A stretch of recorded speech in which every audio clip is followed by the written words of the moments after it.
I reminisce for a spell, or shall I say think back 22 years ago to keep it on track. The birth of a child on the 8th of October, a toast, but my granddaddy came sober. Count all the fingers and the toes, now I suppose you hope the little black boy grows.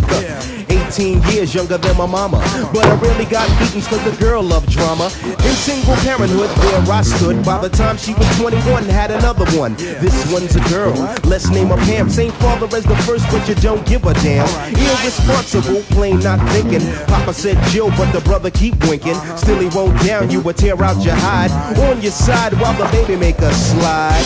When mama got wise to the game, the youngest of 5 kids, hun, here it is. After 10 years without no spouse, mama's getting married in the house. Listen, positive over negative for the woman a master. Mother Queen's rise in the chapter. Deja vu, tell you what I'm gonna do when they reminisce over you, my God.